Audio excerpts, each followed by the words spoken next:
Alright student, चलो next chapter चालू करते हैं। इसका नाम है वेक्टर्स। बहुत ही आसान चैप्टर है और नीट के एग्जाम में आप एक सवाल इससे बड़े आराम से एक्सपेक्ट कर सकते हैं। So vectors, now what are the vectors? So जब भी हम बात करते हैं फिजिकल क्वांटिटीज़ की, हम कहते हैं फिजिक्स में कुछ भी चीज़ आपको अगर नापनी हो, देखनी हो, लॉज बनाने हो, रीड करनी हो, स्टडी करना हो, उसके लिए हमें कुछ चीज़ें चाहिए जिसको हम कहते हैं फिजिकल क्वांटिटीज़। फिजिकल क्वांटिटीज़ हमने पहले देखा था 3 तरह की होती है। एक को हम कहते हैं रेशोज, और एक स्केलर और एक वेक्टर। स्केलर वो वाली क्वांटिटीज़ है जिनके पास सिर्फ और सिर्फ मैग्नीट्यूड और यूनिट है। सो फिजिकल क्वांटिटीज़ वो हैं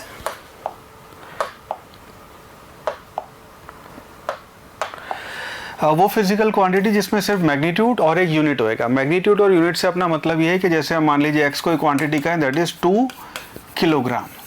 तो 2 किलोग्राम आलू, ठीक है, यहाँ पे 4 लीटर दूध, ये जो क्वांटिटी है इसमें डायरेक्शन की हमें ज़रूरत नहीं है। एक और फिजिकल क्वांटिटी होती है जिसमें होगा आपका मैग्नीट्यूड, यूनिट और डायरेक्शन भी, स्पेसिफाइड डायरेक्शन भी होनी चाहिए। अगर ऐसा है उस क्वांटिटी को हम वेक्टर क्वांटिटी कहते हैं। फॉर एग्जांपल, अगर इस पॉइंट से इस पॉइंट पे गए तो आपने डिस्टेंस ट्रेवल किया 1 किलोमीटर, लेकिन किस डायरेक्शन में आपने ट्रेवल किया उससे इस बात का फ़र्क पड़ जाएगा कि ये आपकी जो इनिशियल लोकेशन थी और आपकी अब फाइनल लोकेशन जो है वो आपकी इस बात पे डिपेंड करेगी कि आपकी डायरेक्शन क्या है। नाउ डायरेक्शन क्या होती है उसको थोड़ा सा समझते हैं। सो अगर हम अपने जो प्लेन ग्राउंड है उसको अगर हम डायरेक्शन वहाँ पे डिफाइन करें तो हमने नॉर्थ, ईस्ट, वेस्ट, साउथ ये अपने डायरेक्शन यहाँ पे बना रखे हैं। तो 4 तो ये डायरेक्शन हो गई। एक डायरेक्शन अगर दोनों से हम बराबर का 45 का एंगल ले लें, उस डायरेक्शन को हम यहाँ पे कह देते हैं दिस इज कॉल्ड आपकी north east, this is called आपकी साउथ ईस्ट। ये वाली डायरेक्शन हो जाएगी आपकी साउथ वेस्ट, ये आपकी डायरेक्शन हो जाएगी नॉर्थ वेस्ट। ठीक है, ये आपकी डायरेक्शन है। इसके अलावा 2 और डायरेक्शन है जिसको हम कहते हैं, इसकी ज़रूरत हमें थोड़े हायर चैप्टर्स में पड़ेगी, जैसे रोटेशन जब पढ़ेंगे या फिर एमईसी जब पढ़ेंगे। एक और डायरेक्शन होती है जिसको हम कहते हैं आउटवर्ड, और एक डायरेक्शन होगी जिसको हम कहेंगे इनवर्ड। सो से मान लीजिए तीर है, अगर आपकी तरफ आ रहा है उसको हम ये आउटवर्ड डायरेक्शन कहेंगे। राइट हैंड थंब रूल से देखें तो ये आपकी एंटी क्लॉकवाइज डायरेक्शन भी कहती हैं, तो इसको हम आउटवर्ड कहते हैं, इसको हम इनवर्ड कहते हैं, इसको आप एंटी क्लॉकवाइज और इसको क्लॉकवाइज डायरेक्शन भी कहेंगे। तो राइट हैंड फिंगर को जब हम कर्ल करेंगे और आपका अंगूठा अंदर की तरफ गया तो आपकी फिंगर जो है वो क्लॉकवाइज डायरेक्शन में गई है, इसलिए हम इसको इनवर्ड जो डायरेक्शन है इसको क्लॉकवाइज कहते हैं, आउटवर्ड जो डायरेक्शन है इसको एंटी क्लॉकवाइज भी कहते हैं। ठीक है, सो ये आपकी डायरेक्शंस हैं। जैसे फॉर एग्जांपल इसी को अगर हम फर्दर आगे वो करें तो जैसे फॉर एग्जांपल अगर मैं आपको कहूँ जो इसकी ज़रूरत हमें पड़ती है रिलेटिव मोशन के सवालों में, कि अगर मैं आपको कहूँ कि particle is travelling let's say 30 degree north of east. So now इस डायरेक्शन को अगर हमें लिखना हो 30 डिग्री नॉर्थ ऑफ ईस्ट, उस केस का मतलब ये हो जाएगा कि जैसे फॉर एग्जांपल मैं इरेज कर देता हूँ, ये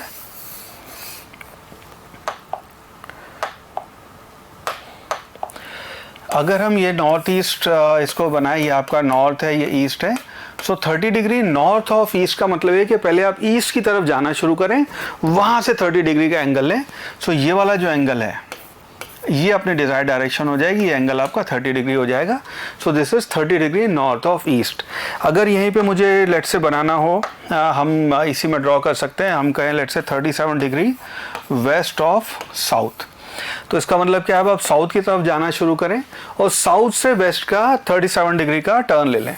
सो ये एंगल हो गया आपका 37 डिग्री और ये डायरेक्शन हो गई साउथ वेस्ट ऑफ साउथ। तो साउथ से आप अब वेस्ट की तरफ जा रहे हैं, सो this will B 37 degree west of south. ये डायरेक्शन ध्यान रखना। अच्छा, इसी डायरेक्शन को यहाँ से एंगल आपका क्योंकि 60 डिग्री का एंगल है, तो इसी डायरेक्शन को आप ये भी लिख सकते हैं 60 degree east of north.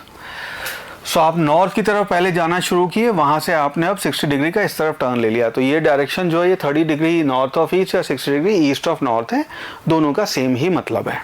Right, ये आपकी नॉलेज ऑफ डायरेक्शन हो गई। So now let's move forward. अब इसके बाद बात करें तो वेक्टर्स में ये छोटे छोटे 8 चीज़ें हैं जिसको हमें पता होना चाहिए। डेफिनेशन है, छोटे छोटे कॉन्सेप्ट्स हैं, ये आपको पता होने चाहिए। तो सबसे पहले कहते हैं रिप्रेजेंटेशन ऑफ अ वेक्टर। तो वेक्टर को जब भी हम रिप्रेजेंट करते हैं तो उसको हम एक ऐसे वेक्टर बनाते हैं, इसको हम उसकी कहते हैं टेल, इसको कहते हैं हम हेड। तो ये मान लीजिए ए और बी है, तो इसको हम रिप्रेजेंट करेंगे ए बी वैक्टर से। सो ये रिप्रेजेंट करता है, ए आपकी टेल है, बी आपका हेड है। ठीक है, इसी को अगर ऐसे रिप्रेजेंट करें, मान लो ये पार्टिकल आपका इस डायरेक्शन में जा रहा है, ओरिजिन पे आपकी टेल और ये आपका वेक्टर इस डायरेक्शन में, लेट्स से इस पॉइंट के कोऑर्डिनेट 2,3 हैं, सो इसको अगर हम y और x डायरेक्शन में लिखें तो ये जो आपका वेक्टर है, let's call this vector a, तो आप लिख सकते हैं वेक्टर a जो होएगा that will be equal to 2i cap plus 3j cap, ये आपका वेक्टर रिप्रेजेंटेशन हो जाएगा। सो हम कह रहे हैं 2,3 से पास हो रहा है, यहाँ आपका टेल है, यहाँ आपका हेड है, सो 2i कैप और 3j कैप ये आपका वेक्टर रिप्रेजेंट करेगा, ठीक है। Now moving forward, next is angle between two vectors. Now हम यहाँ पे कहते हैं कि अगर अपने पास मान लीजिए दो वेक्टर्स हैं, सो मैं इसको क्लीन कर देता हूँ। सो दो वेक्टर्स हैं, मान लीजिए आपका a वेक्टर है, दूसरा ये आपका b वेक्टर, दोनों के बीच में मान लीजिए 60 का एंगल है। इधर से अगर देखेंगे तो ये आपका 300 का एंगल है। एक और वेक्टर हो गया ऐसे आपका a वेक्टर, ये b वेक्टर, मान लीजिए ये एंगल आपका 120 डिग्री है, ये वाला आपका 240 डिग्री हो जाएगा। तो if this is the case, हम ये कहते हैं दो वेक्टर्स के बीच में एंगल जो होएगा, so if you join two vectors tail to tail then the smaller angle is the angle between two vectors.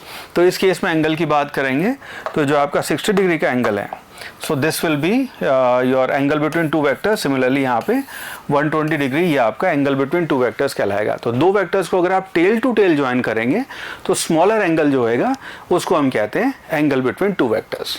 Right, चलो नेक्स्ट है नेगेटिव ऑफ अ वेक्टर।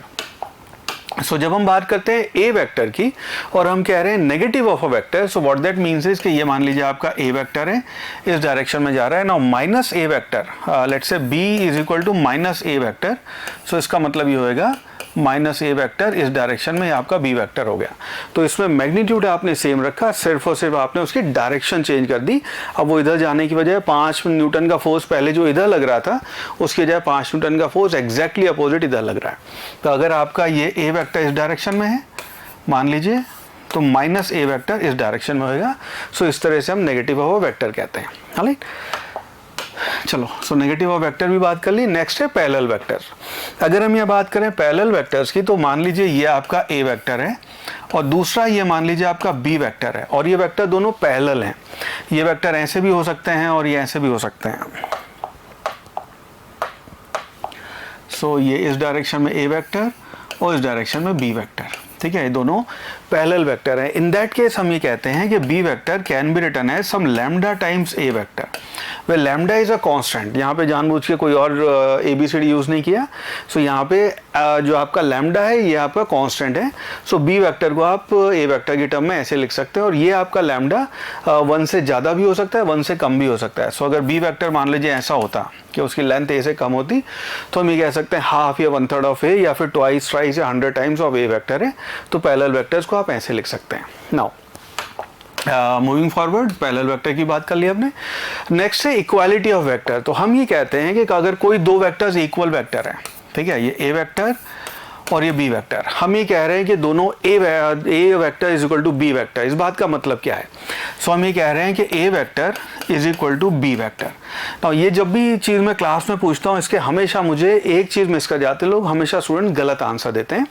यहाँ पे अक्सर स्टूडेंट ये कहते हैं कि दो वेक्टर इक्वल तब होंगे जब उनका यूनिट सेम हो और उनके डायरेक्शन सेम हो, ठीक है। सो अगर मैं कहूँ A vector is equal to let's say 5i cap, B vector is equal to 5i cap, ठीक है, ये अगर ऐसा है तो ये दोनों वेक्टर इक्वल हो जाएंगे कि मैग्नीट्यूड भी इक्वल हो और आपकी डायरेक्शन भी सेम हो। ये दोनों वेक्टर अगर मैं इसको ऐसे मार्क कर दूं कि ये न्यूटन है और ये मीटर पर सेकंड है, सो अब ये दोनों इक्वल नहीं है।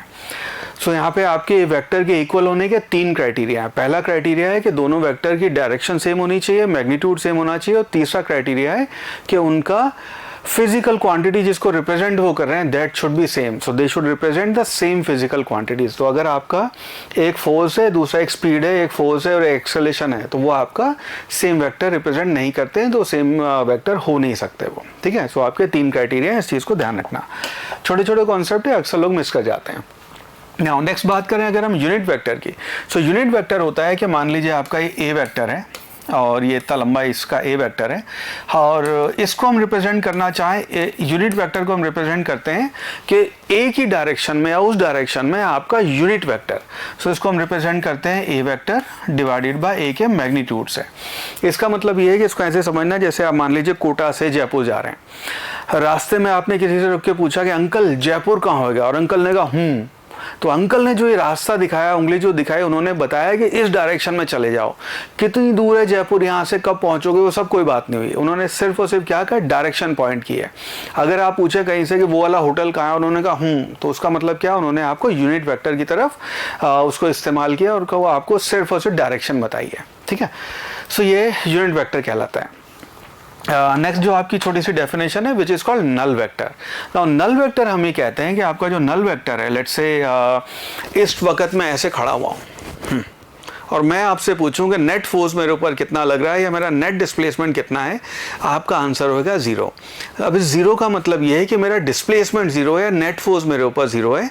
नाउ फोर्स और डिस्प्लेसमेंट क्योंकि वेक्टर हैं तो उसको हम कहेंगे नल वेक्टर। नल वेक्टर का मतलब ये हुआ कि उस क्वांटिटी में आपकी डायरेक्शन आर्बिट्रेरी कुछ भी हो सकती है बट मैग्नीट्यूड 0 है, उन वेक्टर्स को हम कहते हैं नल वेक्टर्स। नेक्स्ट उसके बाद बात करते हैं resolution of vector in 2 dimensions. तो अगर आपका लेट्स से ये रिप्रेजेंटेशन है वेक्टर का, ये आपका ए वेक्टर है, लेट्स से ये आपका थीटा एंगल है, ये एक्स डायरेक्शन हो गई, ये आपकी वाई डायरेक्शन हो गई। नाउ अगर हम ये जानना चाहते हैं कि इस ए वेक्टर की परछाई आपकी एक्स एक्सिस पे और वाई एक्सिस पे कितनी पड़ रही है, उसको हम कहते हैं रेजोल्यूशन या उसको हम कहते हैं कंपोनेंट्स। ठीक है, रेजोल्यूशन का मतलब है हम इसके कंपोनेंट्स निकाल रहे हैं। फिर से लिख देता हूं मैं।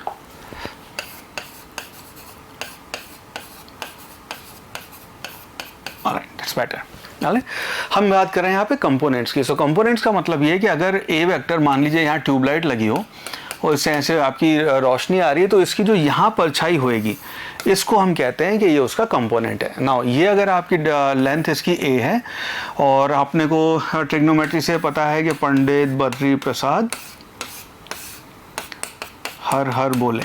ऑलराइट, सो इस केस में हम कह सकते हैं बेस डिवाइडेड बाय हाइपोटेन्यूज। ये आपका इस वाले ट्राइंगल के लिए परपेंडिकुलर होगा, ये हाइपोटेन्यूज हो गया, तो ये वाली जो साइड हो जाएगी इसको हम कहते हैं ये आपकी ए कॉस थीटा होगी।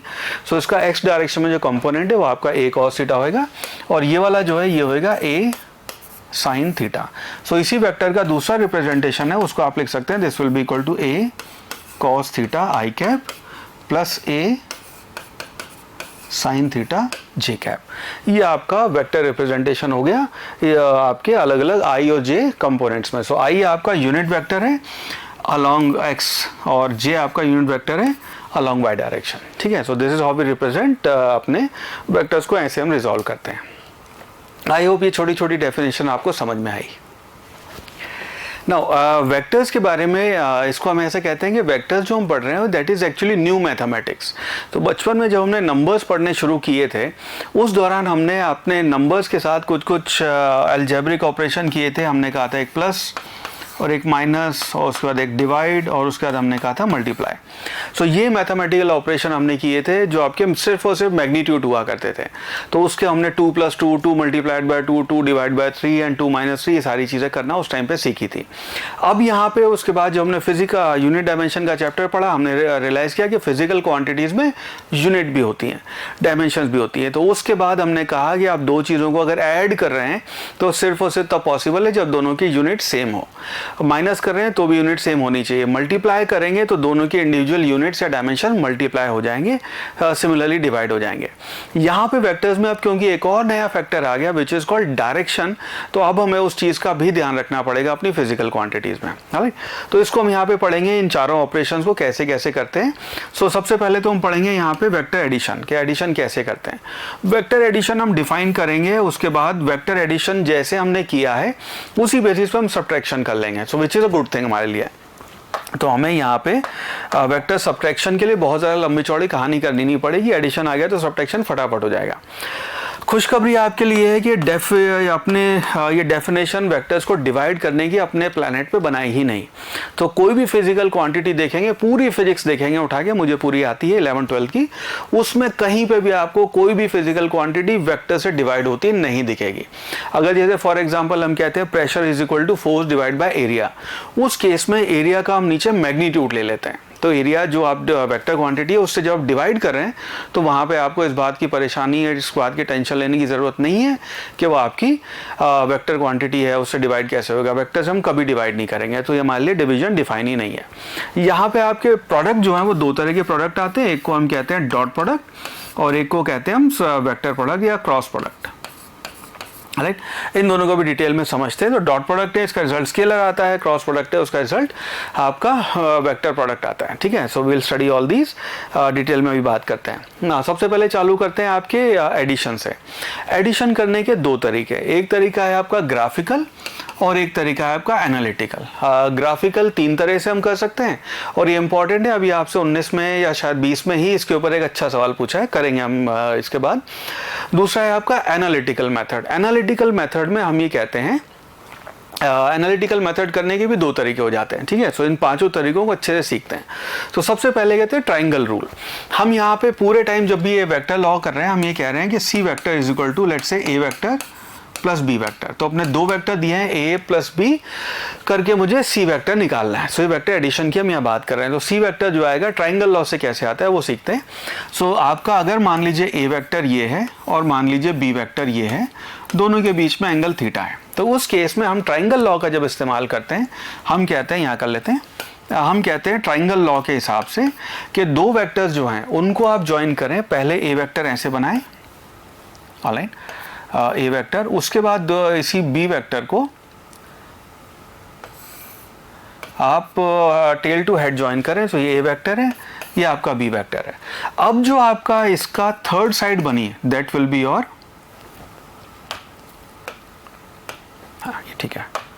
सो now this vector, this side जो है ये आपकी सी वेक्टर रिप्रेजेंट करेगी। तो अगर आपका ए और बी को आपने हेड टू टेल ज्वाइन कर रखा है तो पहले वाले की टेल और आखिरी वाले का हेड, उनको ज्वाइन करने के बाद जो थर्ड साइड बनती है दैट विल बी आपका सी वेक्टर, ठीक है। ये आपका ट्राइंगल लॉ हो गया। नाउ इसके बाद हम बात करते हैं यहाँ पे पॉलीगन लॉ की। Polygon law more than two vectors के लिए डिफाइंड है। सो हम पॉलीगन लॉ को ये कहते हैं, पॉलीगन ऐसे बना लेते हैं, ऑलराइट, ये आपका पॉलीगन है। पॉलीगन लॉ ये कहता है कि मान लीजिए आपके बहुत सारे वेक्टर हैं, A vector, B vector, C vector, A B C और एक और बना लेते हैं डी वेक्टर, ठीक है।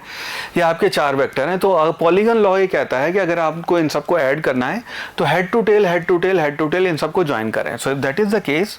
तो हमने पहले ए वेक्टर बनाया, उसके बाद हमने नहीं, ए वेक्टर बना, फिर आपका ए बी वेक्टर आया, फिर आपका सी वेक्टर आया, फिर आपका डी वेक्टर आया। नाउ ये जो फाइनल साइड होएगी, ये जो आखिरी साइड आएगी that will be equal to A plus B plus C plus D. ये जो आप पहले का टेल और आखिरी का हेड है, इनको ज्वाइन करने के बाद जो साइड बनेगी that will be vector sum of all these. तो ये अपना पॉलीगन लॉ है। थर्ड लॉ जो है विच सेज पैरेललोग्राम लॉ। तो अगेन ये फिर दो वेक्टर के लिए डिफाइंड है, C is equal to A plus B कर रहे हैं। इस केस में हम कहते हैं कि मान लीजिए ए वेक्टर, ये आपका B vector,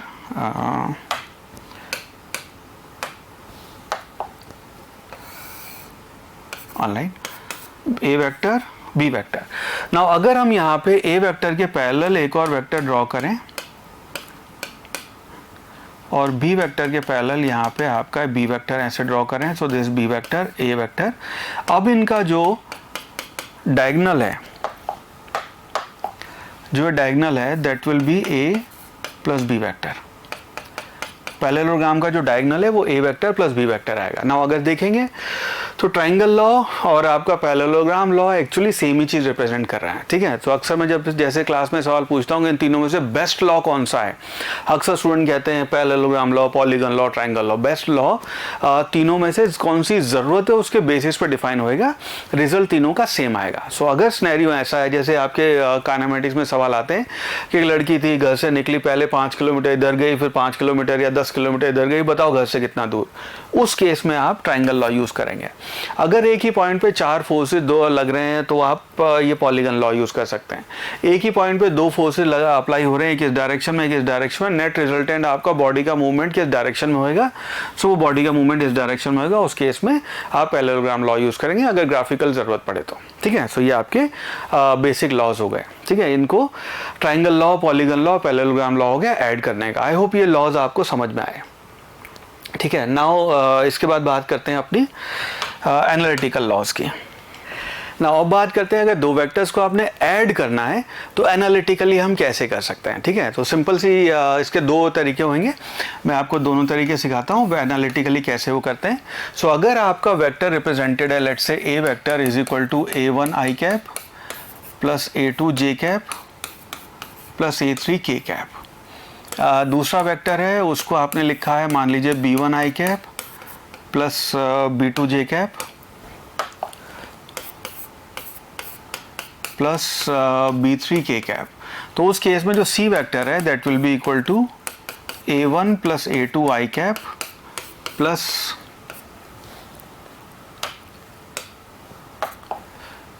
b1 plus b2 j cap plus b1 b2 नहीं, a1 सॉरी ये गड़बड़ कर दी मैंने, a1 प्लस b1 आएगा, ये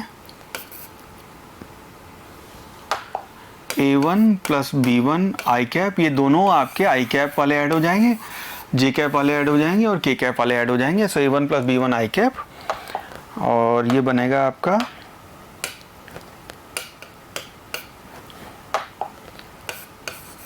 a2 plus b2 j cap और a3 plus b3 k cap. Alright, तो सिंपल सा इनको आई आई जे जे के के बेसिकली हम ऐड कर देंगे। सो that is my first representation of analytical method कि आपको कैसे ऐड करना है। ठीक है, आई कैप जे कैप के कैप अगर वो है तो आई आई जे जे के आप ऐड करते हैं, सिंपल है। नेक्स्ट यहाँ पे थोड़ा सा टिपिकल काम होता है।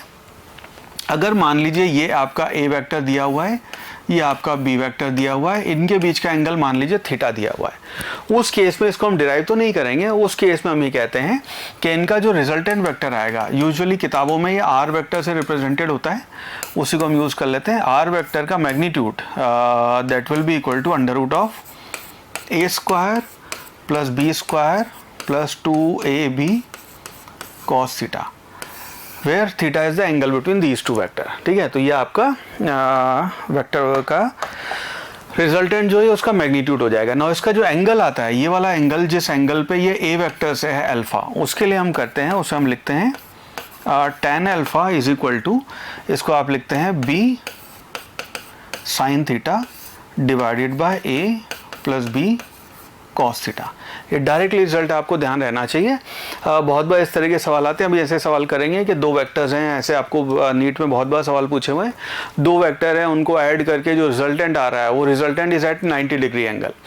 ठीक है, तो रिजल्टेंट अगर 90 डिग्री का एंगल है यानी कि tan थीटा जो आपका इन्फानाइट हो जाएगा, यानी कि आपका जो denominator that should be equal to 0। तो इस तरह के बहुत सारे सवाल आते हैं। रिजल्टेंट है वो उसका इनिशियल एंगल बताओ, तो बहुत सारे सवाल इसके ऊपर बनते हैं, तो इसकी आपको प्रैक्टिस करके रखनी होगी। और अभी सवाल करते हैं तो अभी प्रैक्टिस हो जाएगी अपनी। ठीक है, ये आपका एनालिटिकल मेथड हो गया वेक्टर्स को ऐड करने का। नाउ मूविंग फॉरवर्ड, अब बात करें अगर हम laws of subtraction of vectors. Now हमने वेक्टर एडिशन तो सीख लिया कि हमारे a vector plus B vector हमें करना है, तो बड़ा आसान हो गया अपने लिए। ग्राफिकली अगर दे रखा है तो हम ग्राफिकली ऐड कर सकते हैं, एनालिटिकल दे रखा है तो वो भी हम ऐड कर सकते हैं। अब हमें करना है सब्ट्रैक्शन। तो ये मान लीजिए आपका ए वेक्टर है और ये मान लीजिए आपका बी वेक्टर है। मैं जानबूझ के सेम रिप्रेजेंटेशन ले रहा हूँ जिससे आपको अच्छे से समझ में आए। अब यहाँ पे मुझे एक चीज़ डिफाइन करनी है which is called c vector is equal to A vector minus B vector. तो यहाँ पे मुझे अब इनका सब्ट्रैक्शन करना है। पिछली बार हमने इसको ऐड किया था। ठीक है, तो इस केस में हमने यहाँ पे कहा कि जब इतनी सारी कहानी हमने करी ली एडिशन की, हम यहाँ पे क्यों ना करें, हम इसको लिखें A vector plus minus B vector. ना इसका मतलब है कि b का अगर हम नेगेटिव ऑफ अ वेक्टर बनाएं तो सेम लेंथ का ये b वेक्टर इधर आया, सो ये आपका b वेक्टर हो गया। ना इस केस में नेगेटिव ऑफ अ वेक्टर हो गया, तो अब आपको इस दोनों को ऐड करना है और ये आपका रिजल्टेंट कहीं यहाँ पे c वेक्टर इस तरफ आ जाएगा। आपको जो फाइनल रिजल्ट ध्यान रखना है वो रिजल्ट ये है कि इस केस में एनालिटिकली जब इसको ऐड करेंगे तो c का जो मैग्नीट्यूड आएगा that will be equal to under root of A square plus B square minus 2ab cos theta, और ये थीटा ओरिजिनल एंगल ही ले रहे हैं हम यहाँ पे। एक्चुअली एंगल 180 माइनस थीटा होना चाहिए, ठीक है, पर यहाँ जैसे आप cos 180 माइनस थीटा लिखेंगे और cos क्योंकि सेकंड क्वाड्रेंट में नेगेटिव होता है, तो cos 180 माइनस थीटा यहाँ प्लस cos 180 माइनस थीटा आना चाहिए, पर cos 180 minus theta is minus cos theta, तो यहाँ पे माइनस साइन आ जाएगा और कुछ फर्क नहीं पड़ेगा यहाँ पे। इसका अगर tan अल्फा की बात करेंगे आप, tan अल्फा, ना ये अल्फा इस डायरेक्शन में यहाँ से आएगा, ए से इस डायरेक्शन में अल्फा होएगा, that will be equal to same value रहेगी वहाँ पे न्यूमिनेटर में b sine theta divided by a minus b cos theta हो जाएगा, ठीक है। सो यहाँ पे माइनस साइन आ जाएगा, दैट्स इट, ये आपका माइनस वेक्टर आ जाएगा, ठीक है। आई होप ये चीज़ आपको समझ में आई। अब इसके ऊपर कुछ सवाल करते हैं। चलो अपना अगला सवाल है, इसी चीज़ को अच्छे से प्रैक्टिस करने के लिए एक सवाल कर लेते हैं। Question says two vectors of equal magnitude 2 are at an angle of 60 degree to each other, सवाल है विद ईच अदर, सवाल है find magnitude and sum of the difference. So आपका ए वेक्टर इधर, बी वेक्टर इधर, और दोनों का मैग्नीट्यूड सेम है तो सेम बना लेते हैं।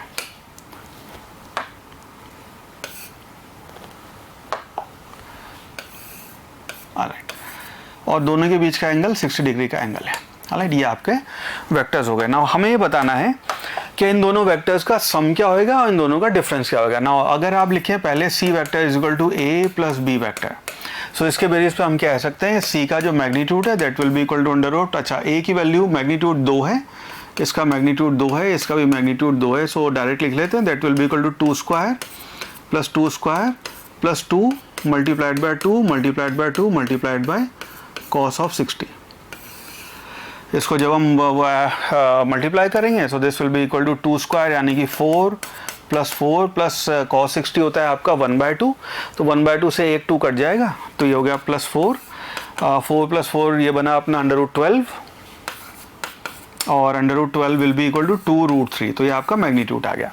इसी की अगर डायरेक्शन की बात करें सो आपका direction tan alpha that will be equal to 2 multiplied by sine 60, चलो पूरा लिख लेते हैं, sine 60 divided by 2 minus 2 plus 2 cos 60। So now this will be equal to 2 sin 60, यानी कि साइन 60 होता है आपका √3/2, 2 से 2 कैंसिल हो जाएगा, तो न्यूमिनेटर हो गया आपका √3 डिवाइडेड बाय ये बचा आपका 2 प्लस cos 60 होता है आपका 1/2, 1/2 से कैंसिल हुआ तो बचा 1, यानी कि √3/3 यानी कि 1/√3। इसका मतलब हो गया alpha is equal to 30 degree. So यानी कि इनका रिजल्टेंट जो है वो यहाँ कहीं पे इस डायरेक्शन में आएगा and that will be at an angle of 30 degree. I hope ये ए प्लस बी आपको समझ में आया। अब यहाँ पे नेक्स्ट चीज़ करते हैं जिसको कहते हैं ए माइनस बी। सो अगर हम ए माइनस बी कर रहे हैं सो उस केस में लेट्स से यहाँ कर लेते हैं d vector is equal to A vector minus B vector. So d का जो मैग्नीट्यूड आएगा that will be equal to, ये फिर सेम चीज़ आएगी, बस सिर्फ ये माइनस साइन आएगा यहाँ पे, डायरेक्ट लिख लें, चलो कोई नहीं, 2 स्क्वायर प्लस 2 स्क्वायर ये माइनस रहेगा, -2 multiplied by 2 multiplied by cos of, नहीं 2 इंटू 2 एक और 2 आएगा, 2 multiplied by cos 60, so this will B 4 + 4 और ये बनेगा, ये कैंसिल हो जाएगा -4, यानी कि इसकी वैल्यू हो गई √4 यानी कि 2, तो ये आपका मैग्नीट्यूड हो गया। ठीक है, अब इसकी डायरेक्शन की बात करते हैं। तो इसके डायरेक्शन के लिए हम यहाँ पे लिखेंगे tan, लेट्स से इसको बीटा कह लेते हैं, so tan beta will be equal to, ये चीज़ यूज़ करेंगे हम, 2 sin 60 divided by 2 minus 2 cos 60। Sine 60 होता है अपना √3/2, उससे 2 कैंसिल हो जाएगा तो न्यूमिनेटर बचा √3, नीचे बचा आपका 2 माइनस cos 60 होता है आपका 1/2, 2 कैंसिल होगा 2 - 1 यानी कि हो गया √3, विच एम्प्लाइज tan बीटा जो है वो आ गया आपका √3, यानी कि जो आपका बीटा है beta will be equal to 60 degree. तो इसका मतलब ये है कि जो रिजल्टेंट आ रहा होगा ए, और हम ये माइनस भी इधर कर रहे हैं, उनका रिजल्टेंट यहाँ पे 60 डिग्री के एंगल पे यहाँ पे आएगा। So this will be equal to a minus B vector, ये वाला है ए प्लस बी वेक्टर। ठीक है, सो एक ही चीज़ में हमने दोनों काम कर लिए। आई होप थोड़ा सा डायग्राम हो गया, बट आई होप ये चीज़ आपको समझ में आई।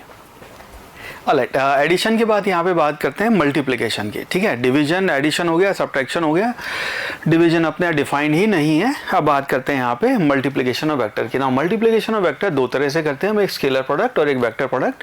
तो पहले हम स्केलर प्रोडक्ट सीखेंगे, उसके बाद हम वेक्टर प्रोडक्ट सीखेंगे, ठीक है।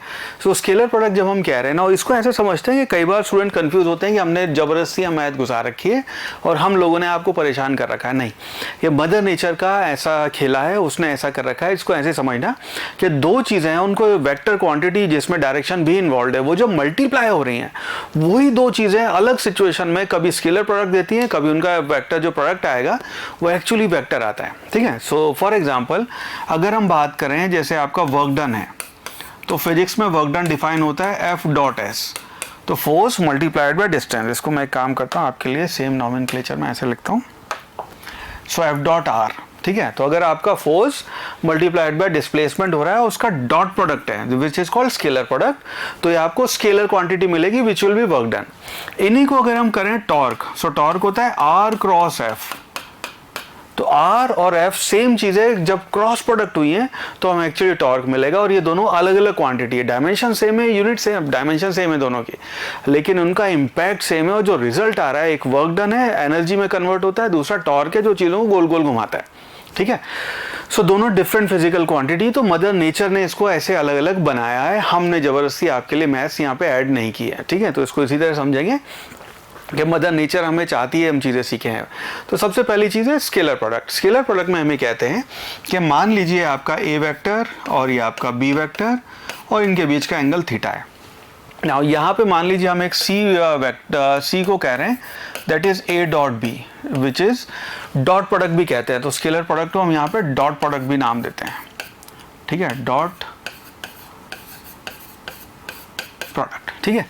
वेक्टर प्रोडक्ट को हम क्रॉस प्रोडक्ट भी बोले हैं, ठीक है। तो ये आपका जो डॉट प्रोडक्ट है, इसका मतलब है हम ये लिखते हैं सी जो आएगा that will be equal to A B, इन दोनों का magnitude multiplied by cos theta. ये आपका इस तरह से डॉट प्रोडक्ट डिफाइन होता है। Which implies angle between two vectors के लिए हम इसको यूज कर सकते हैं कि एंगल बिटवीन टू वेक्टर्स, अगर हमें दो वेक्टर दे रखे हैं, so that will be equal to A vector dot B vector divided by A का मैग्नीट्यूड डिवाइडेड बाय बी का मैग्नीट्यूड।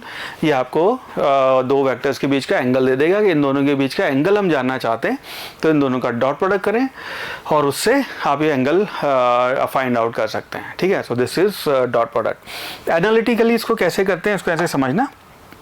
जैसे फॉर एग्जांपल आपका एक वेक्टर है, A vector is equal to a1 i cap plus a2 j cap plus a3 k cap.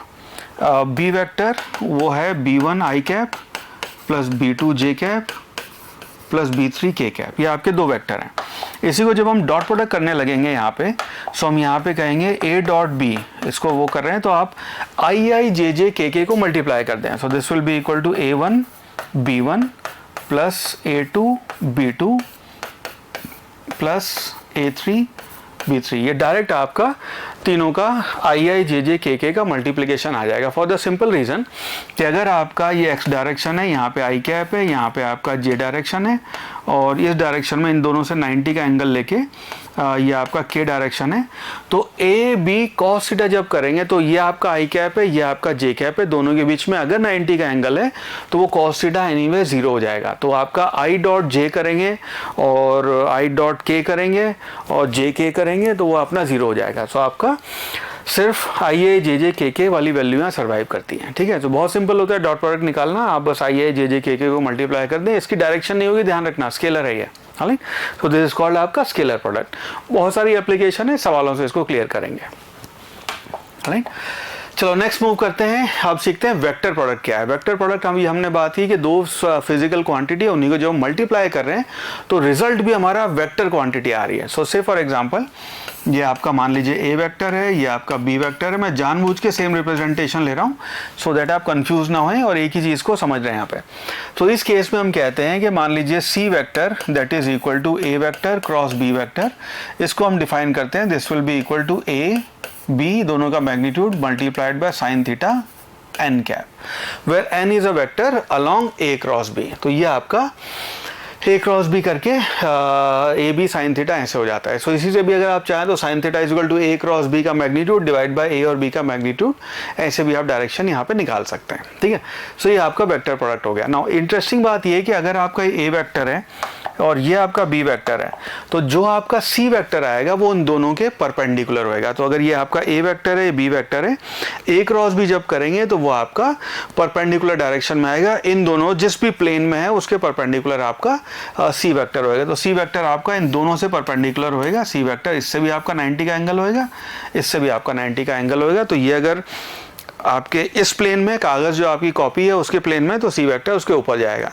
ये ए cross B अगर इस board के प्लेन में, तो सी वेक्टर ऐसे जाएगा या फिर अंदर आएगा। तो ए क्रॉस बी करने के लिए डायरेक्शन हमेशा लेते हैं, पहले फिंगर्स कर्ल कर अपने ए वेक्टर की तरफ करें, उसके बाद कर्ल करें बी वेक्टर की तरफ। अंगूठे की डायरेक्शन आपको बताएगी सी वेक्टर का डायरेक्शन। बी क्रॉस ए करेंगे तो बी क्रॉस ए अंदर हो जाएगा, तो ए क्रॉस बी इधर है, b cross a opposite direction में होएगा। So this is how you can find vector product. इसको करने का एक और एनालिटिकल तरीका ये है, इसको मैट्रिक्स वाले मेथड से करते हैं। तो से फॉर एग्जांपल आपका A1 वेक्टर, ए वेक्टर, इसको पूरा ही क्लियर करते हैं। हाँ, अगर हम कहें मान लो A vector is equal to A1 I cap plus A2 J cap plus A3 K cap, B vector is equal to B1 I cap plus B2 J cap plus B3 K cap. तो जब हम A cross B करते हैं, ठीक है, उसको हम ऐसे करते हैं I J K, उसके बाद हमने लिखा A1 B1 नहीं A1 A2, A1 A2 A3 B1 B2 B3। Now जब इसमें आई वाला फैक्टर आपको निकालना हो कि आपके आई डायरेक्शन कौन सी आएगी फाइनल उसका, तो इस आई की दोनों टर्म छुपा लें और इन दोनों को क्रॉस मल्टीप्लाई करके माइनस करें। सो इसका जो रिजल्ट आएगा उसको हम ऐसे लिखते हैं I A cross B will be equal to I, इन दोनों को मल्टीप्लाई करें A2 B3 minus B2 A3, ये आपका आई कैप हो गया, प्लस जे। अब जे करने के लिए आप जे वाली टर्म जो है उनको छुपा लें और इसको पहले सेम उसमें उसको पहले ऐसे क्रॉस मल्टीप्लाई करें। सो ये आएगा जे और यहाँ पे लिखे A3 B1 minus B3 A1, ये आप माइनस करते हैं, आपका जे हो गया। सिमिलरली प्लस के लिए अब आप के को हाइड कर दें, कलर चेंज करता हूँ उससे क्लियर हो जाएगा मेरे ख्याल है। अब के को हाइड कर दें और फिर इसको ऐसे क्रॉस मल्टीप्लाई करें। सो के साथ लिखें आप A1 B2 minus B1 A2, ठीक है। ऐसे देखने में सुनने में थोड़ा मुश्किल लगता है, बट अगर डेटा के साथ करेंगे 1 2 3 4 5 6 -1 -10 जो भी डेटा होता है उसके साथ करेंगे, फटाफट आपका रिजल्ट आता है। अलजेब्रिकली बस आपको प्लस माइनस करना है, बहुत लंबा चौड़ा काम ये होता नहीं है, ठीक है। So this is how we can calculate अपने वेक्टर प्रोडक्ट। नाउ इसके बाद क्वेश्चन प्रैक्टिस करते हैं अपनी। सो क्वेश्चन प्रैक्टिस है। सो सबसे पहला सवाल है जो आपसे नीट 2019 में पूछा गया। Question says a particle moving with velocity v is acted by 3 forces shown by the vector triangle PQR। सवाल है the velocity of the particle will, तो सवाल हमें बताना है वेलोसिटी ऑफ द पार्टिकल क्या होगी। तो एक पार्टिकल जो ऑलरेडी v वेलोसिटी से जा रहा है उसके ऊपर अब 3 आपके फोर्सेस अप्लाई हो रहे हैं ऐसे ऐसे करके PQR। हमें बताना है वेलोसिटी का क्या होगा। नाउ बड़ा इंटरेस्टिंग सवाल है, ट्रायंगल लॉ पे सवाल जाएगा। अगर आपके 3 फोर्सेस ऐसे अप्लाई हो रहे हैं, ठीक है, सो ये 3 फोर्सेस ऐसे अप्लाई हो रहे हैं, सो P आपका इस डायरेक्शन में, ये आपका P है, Q आपका इस डायरेक्शन में, ये आपका Q है, और आपका R इस डायरेक्शन में, ठीक है। इन्हीं तीनों फोर्सेस को अगर हम टेल टू टेल ज्वाइन करें, बड़ा इंटरेस्टिंग है याद सीखना है इसको, टेल टू टेल ज्वाइन करें तो इसको हम ये कह सकते हैं कि P आपका इस डायरेक्शन में है, P, R आपका इस डायरेक्शन में है और Q आपका इस डायरेक्शन में है। राइट, अब ये तीनों फोर्सेस ऐसे हैं तो टेल टू टेल ज्वाइन करके इसका मतलब कि तीनों की डायरेक्शन आपकी अपोजिट डायरेक्शन है, और इन तीनों को ज्वाइन करके अगर आपका एक कंप्लीट ट्रायंगल बन रहा है तो इसका मतलब ये है कि आपका नेट रिजल्ट जो है f net that will be equal to 0, because ये साइड अगर हम इसको ऐसे ड्रॉ करते हैं ट्राइंगल लॉ से, हम ये कहते हैं कि ये आपका P है और ये आपका हेड टू टेल ज्वाइन किया है, ये आपका रिजल्टेंट आएगा। तो ये रिजल्टेंट आपका इस डायरेक्शन में आता है, यहाँ से ओरिजिन मानते ऐसे गए तो ये आपका Q इस डायरेक्शन में आता है, इन दो P ये आपकी साइड होती P प्लस Q। नाउ हम यहाँ पे कह सकते हैं Q is equal to minus P plus Q, सबको इधर ले आए तो हम कह सकते हैं P plus Q plus R, एक minute, minus P plus R होना चाहिए था वो, हो ऑलराइट, पी प्लस आर, यानी कि p plus q plus r equal to 0। तो अगर नेट रिजल्टेंट फोर्स 0 और पार्टिकल आपका v वेलोसिटी से जा रहा है और नेट फोर्स 0 है, that means velocity will remain constant, उसमें ना इंक्रीज होगी ना डिक्रीज होगी, कोई चेंज नहीं आएगा। Hence option number D would be the right answer. Next question says if the magnitude of sum of two vectors is equal to the magnitude of if the magnitude of sum of two vectors is equal to the magnitude of the difference of the two vectors, then the angle between the two vectors is। इसका मतलब ये है कि हमें कहा जा रहा है कि a plus b वेक्टर का magnitude is equal to a minus b vector का मैग्नीट्यूड। तो इन दोनों का मैग्नीट्यूड बराबर है, हमें बताना है a और b के बीच एंगल कितना होएगा ना। बहुत ही सिंपल सवाल है, इसको ऐसे देखना, अगर इसको हम ऐसे करें, इसी को अगर हम एक्सपेंड कर दें तो a प्लस बी को हम लिख सकते हैं, इसके मैग्नीट्यूड को हम लिख सकते हैं a square plus B square plus 2ab cos theta. इसके ऊपर अंडर रूट आना था, उसके ऊपर भी अंडर रूट आना था, दोनों को स्क्वायर कर दिया तो वो आपका अंडर रूट उड़ गया। यहाँ बनेगा आपका a square plus B square minus 2ab cos theta. ना यहाँ से आपका a square plus B square b square उड़ जाएगा, उसको अगर आप इधर ले आए तो ये बनेगा 4ab cos theta equal to 0। Now अगर हमें यहाँ पे दिया नहीं हुआ है बट हम ये अज्यूम कर सकते हैं सेफली कि a और b जो है आपके नॉन जीरो वेक्टर्स हैं। That is the case which implies आपका cos theta will be equal to 0, which implies theta will be equal to 90 degree. cos theta आपका 0 होने का मतलब ये है कि थीटा आपका 90 डिग्री है ना। So that will be our final answer, option number d 90 degree would be the correct choice. Next question 2015 का सवाल है। क्वेश्चन से थोड़ा सा टिपिकल सवाल है, इसमें थोड़ा सा आपको बेसिक मैथ्स ट्रिग्नोमेट्री की नॉलेज भी चाहिए होगी, पर मैं चाहता हूँ आपको क्लियर हो। क्वेश्चन से vectors a is equal to a cos omega t i cap plus sine omega t. a vector जो है cos omega t i cap plus sine omega t j cap दिया हुआ है, and b vector is equal to cos omega T by two and sine omega T by two j cap. ये आपका i cap j cap है, cos और sine है, are functions of time. Then value of t, हमें बताना है the value of t at which they are orthogonal to each other. Orthogonal का मतलब होता है दो वेक्टर जो एक दूसरे के परपेंडिकुलर हो, वो बताना है किस टाइम पे होंगे ना। ऑर्थोगोनलिटी का चेकअप ना ये है कि जो हमने डॉट प्रोडक्ट में पढ़ा है, cos थीटा की जो वैल्यू है डॉट प्रोडक्ट करेंगे तो थीटा अगर 90 है तो cos थीटा की वैल्यू 0 हो जानी चाहिए। इसका मतलब हम ये कह रहे हैं कि आपका जो a dot b will be equal to, हम कहते हैं ए बी cos थीटा, और क्योंकि ये 90 का एंगल हो गया तो इन दोनों का डॉट प्रोडक्ट 0 हो जाएगा। अब इन दोनों को अगर डॉट प्रोडक्ट करेंगे तो बात हमने सीखी आई आई और जे जे को मल्टीप्लाई कर देंगे, विच मीन्स ये आपका आ गया cos omega t multiplied by cos omega t by 2 plus sine omega t multiplied by sine of omega t by 2 would be equal to 0। यह आपका ऑर्थोगोनलिटी की 90 डिग्री होने के कंडीशंस है। नाउ इस कंडीशन में अगर यहाँ पे अब थोड़ा सा बेसिक मैथ्स हमें ट्रिग्नोमेट्री चाहिए, हम ये कहते हैं कि अगर आपका मान लीजिए फंक्शन है जिसको हम कह रहे हैं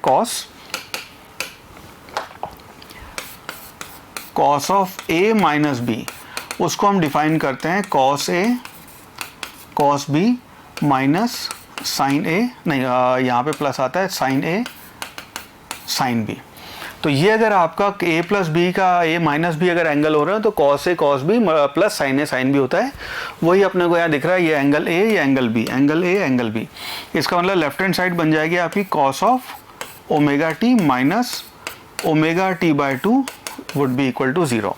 now if that is the case cos of something is equal to 0, इसका मतलब वो जो एंगल है तो ये बन गया आपका cos ऑफ माइनस अगर कर दें omega T by 2 would be equal to 0, which implies cos of any angle 0 है, इसका मतलब वो एंगल आपका पाई बाई 2 हो जाएगा।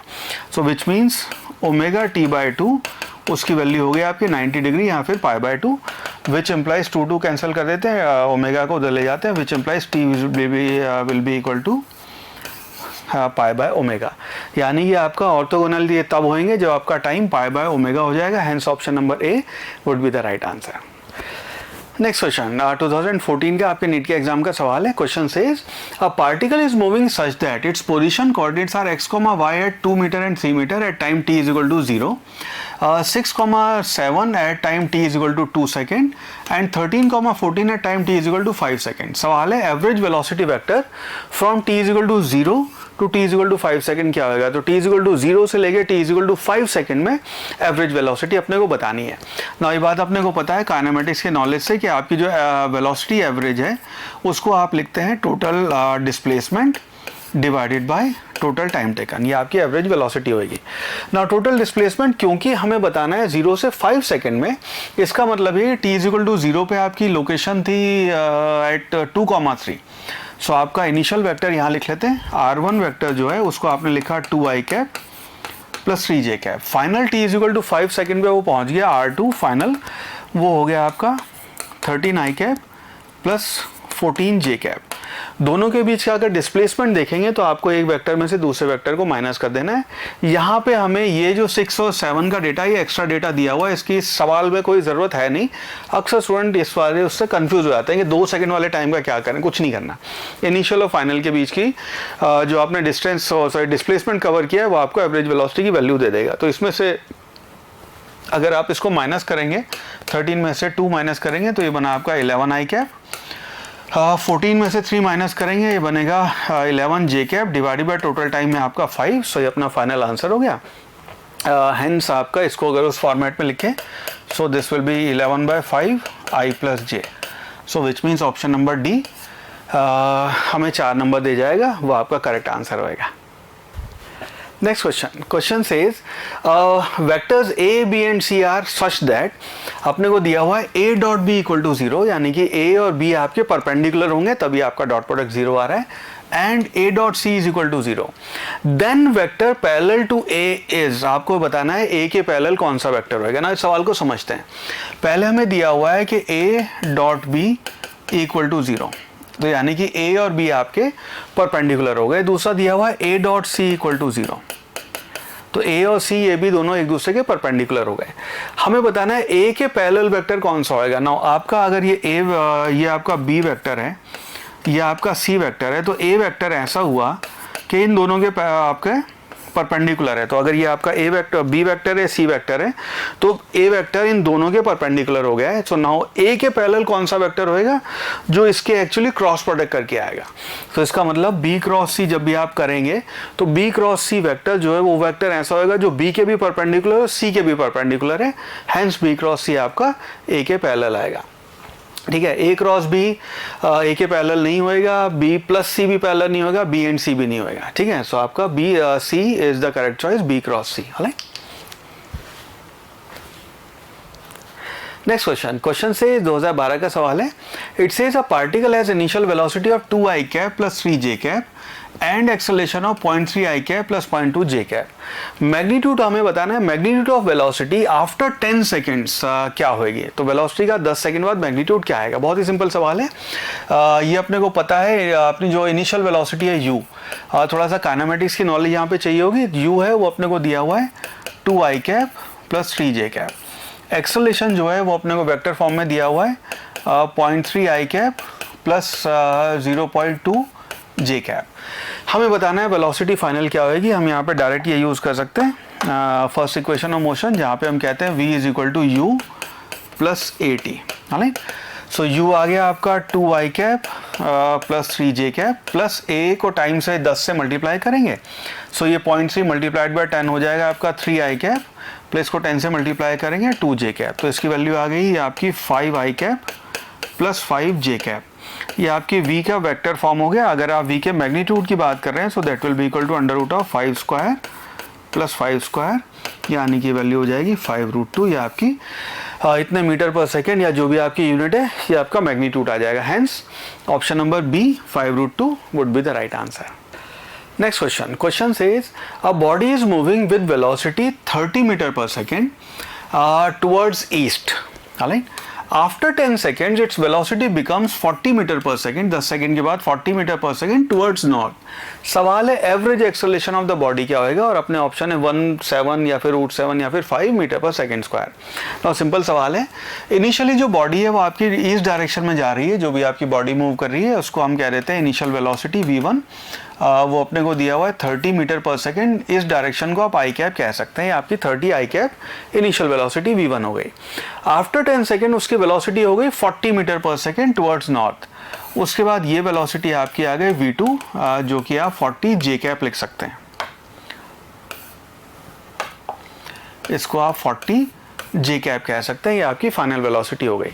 हमें बताना है एवरेज एक्सेलरेशन क्या होगा। तो अब ये बात अपने को पता है कि एक्सेलरेशन जो है उसको आप लिखते हैं v2 माइनस v1, या आपकी final velocity divide by initial velocity, और final velocity minus initial velocity divide by time ये आ जाएगा। सो फाइनल वेलोसिटी है आपकी 40 जे कैप माइनस आपकी हो गई 30 आई कैप डिवाइडेड बाय टाइम जो है वो टाइम अपना 10 सेकेंड है। ऑलराइट, सो एक्सेलरेशन का वेक्टर फॉर्म में देखेंगे तो ये आ गया -3 आई कैप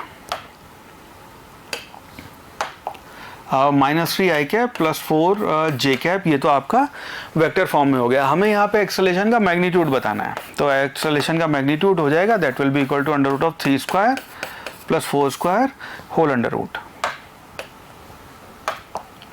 ऑलराइट, और इसकी value 5 metre per second square आ जाएगी। Hence option number D 5 metre per second square would be the right answer.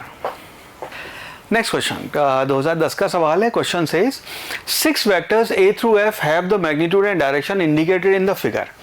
Which of the following statement is true? तो अगर आपको 6 वेक्टर जो हैं वो जैसे जैसे अप्लाई हो रहे हैं वो यहाँ पे आपके लिए बना रखे हैं, आपको बताना है इसके बेसिस पे इनमें से किन को ऐड करेंगे। अगर अच्छा, अब यहाँ पे सवाल जो है ये एक्चुअली 4 जो ऑप्शन है उनके बेसिस पे जाएगा। अगर नोटिस करें B+C D+C D+E D+E करके आप F चारों में लिख रहे हैं, तो आपको ये बताना है कि F जो है वो रिजल्टेंट कब आएगा। ठीक है, तो अगर इनको मैं प्लॉट करूँ, इतना लंबा मुझे है नहीं बट मैं आपको चीज़ें सिखाने के लिए प्लॉट करूँ, तो ये A वेक्टर और ये आपका नीचे की डायरेक्शन में B वेक्टर, C वेक्टर की डायरेक्शन जो है वो भी इस डायरेक्शन में आपका C वेक्टर, और D वेक्टर आपका ऊपर की डायरेक्शन में है, ये D वेक्टर हो गया, और E वेक्टर इस डायरेक्शन में है। ठीक है, नाउ अपना जो F वेक्टर है वो इस डायरेक्शन में है, F वेक्टर ये आपका E है। Now F vector resultant vector है, बाकी सारे वेक्टर्स को ऐड करके, बाकी कोई भी 2 वेक्टर ऐड करके आएगा। नाउ अगर आपका रिजल्टेंट इस डायरेक्शन में है, ये बात ध्यान रखना, रिजल्टेंट हमेशा 2 वेक्टर, हमने पहले बात की है कि ये वेक्टर है, ये दूसरा वेक्टर है, रिजल्टेंट हमेशा उन दोनों के बीच में होएगा। ठीक है, रिजल्टेंट हमेशा बीच में रहेगा। सो that is the case, F vector actually in दोनों को ऐड करके आएगा। A, C को या किसी और वेक्टर को ऐड करके इस डायरेक्शन में आप रिजल्टेंट नहीं ले पाएंगे, तो आपको D, E और F का कॉम्बिनेशन देखना है, तो this would be a right answer. Hence option number C would be the correct choice. पूरे 4 नंबर आपके इस पे आ जाएंगे। नेक्स्ट क्वेश्चन 2007 में सवाल पूछा गया आपसे। क्वेश्चन से a particle starting from the origin 0,0 is moves in a straight line in the XY plane. Its coordinates at a later time are √3,3. The path of the particle makes an angle, x-axis angle कितना बता रहा है, ये हमें बताना है। Simple सवाल है। यहाँ मैंने आपके लिए जितनी अलग अलग वेराइटीज़ के सवाल आपके नीट में पूछे गए उन सब का कॉम्बिनेशन इकट्ठा किया है। ठीक है, तो डिफरेंट वेराइटी का सवाल है। सो हमारा सिनेरियो ये है कि XY प्लेन है, पार्टिकल मूव कर रहा है। सो पहले किसी टाइम पे तो ओरिजिन पे है वो, ठीक है, उसके बाद वो √3,3 पे पहुंचा है। सो ये पार्टिकल आपका इस जगह पे ऐसे गए पहुंचा है यहाँ पे, ठीक है, और ये कोऑर्डिनेट है आपके √3, तो ये वाली वैल्यू हो गई √3 और ये वाला है आपका 3। ठीक है, सो अब हमें बताना है कि वो एंगल क्या होएगा। ना इस केस में ये वाला अगर वैल्यू, ये एंगल आपको थीटा बताना है क्या होगा। तो सिंपल सी कहानी है, यहाँ पे अगर देखेंगे tan थीटा अगर आप लिखोगे, तो tan थीटा हमेशा ध्यान रखना, ये अगर आपका x, y कोऑर्डिनेट है, so that will be always be equal to y/x। अगर आप x एक्सिस से एंगल देख रहे हैं तो हमेशा y/x उसकी वैल्यू होगी।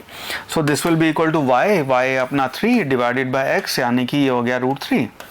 सो इसकी वैल्यू आ गई √3, so which implies theta will be equal to 60 degree. ठीक है, सो यहाँ पे एक्स एक्सिस से आपका थीटा 60 डिग्री का एंगल बन रहा है। Hence option number B 60 degree would be the right answer. Next question question says A and B are two vectors and theta is the angle between them. अगर अपने को condition दे रखी है if A cross B is equal to √3 times A dot B का magnitude, then value of theta is, ये theta हमें बताना है कितना होगा ना। बहुत ही सिंपल सवाल है। A क्रॉस B जो है अपने को दिया हुआ A क्रॉस B का magnitude is equal to √3 times A dot B। ना इसको हम ये लिख सकते हैं A क्रॉस B का मैग्नीट्यूड आप लिख सकते हैं AB sine theta will be equal to √3 AB cos theta. ना दोनों साइड से आपका ए बी कैंसिल हो जाएगा, कॉस थीटा को आप नीचे ले आएंगे तो this will be equal to tan theta which implies tan theta is equal to √3। अगर थीटा आपका tan थीटा √3 है तो इसका सिंपल सा मतलब हो गया थीटा जो है that is equal to 60 degree. ठीक है, so hence option number D 60 degree would be the right answer.